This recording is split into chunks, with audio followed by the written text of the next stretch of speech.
Okay, so here is the long promised afterthought thumb.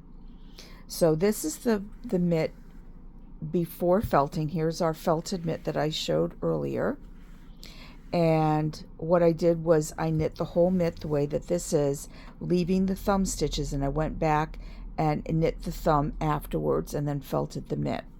So what I'm going to show you is how to do that.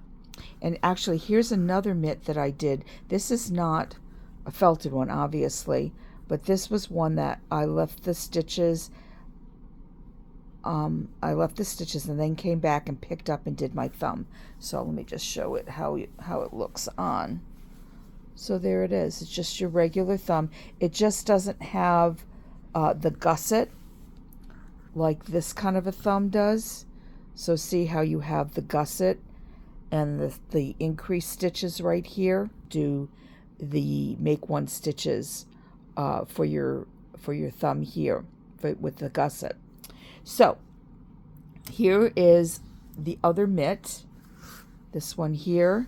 So I have the mitt that is already on the needles. So you would just need to know how long that you need to make this before you get to your thumb, because the measurement for your afterthought thumb will be different than doing the thumb with the gusset.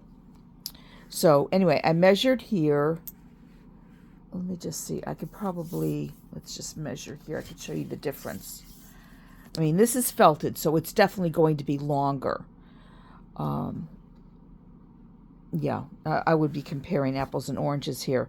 But here my thumb is, it's about 5 inches before I did my thumb.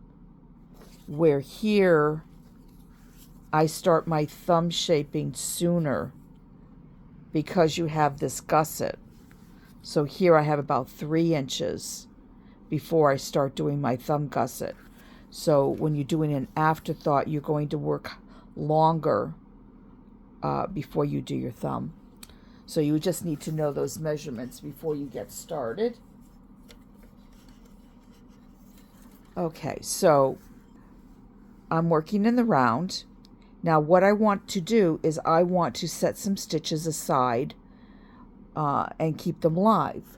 So what I would do is I'm going to take another yarn, and you want to do something that's contrasting so that you can see it later.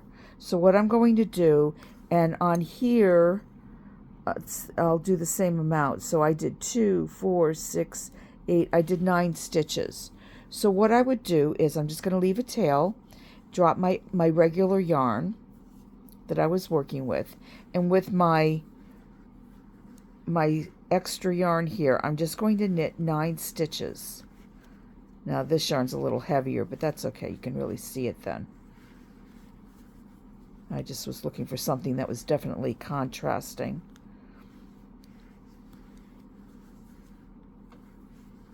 Now, I don't even have to really do the full 9 stitches because this is just for show. So I'm not going to. So say that's the amount of stitches that we want to pick up for our thumb.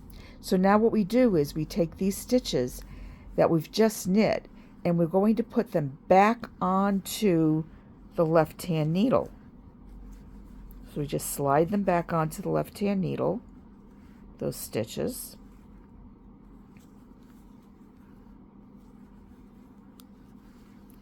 And that gets us right back to where our yarn was that we're working with. And then what you want to do is you just knit with your main color yarn. You just knit across those stitches, your thumb stitches there. Oops. All the way across. And then just keep going. You're just going to keep knitting. And what happens now is, see these stitches?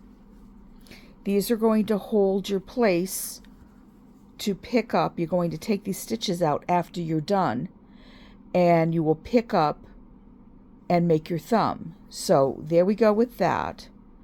We would continue knitting like we did here.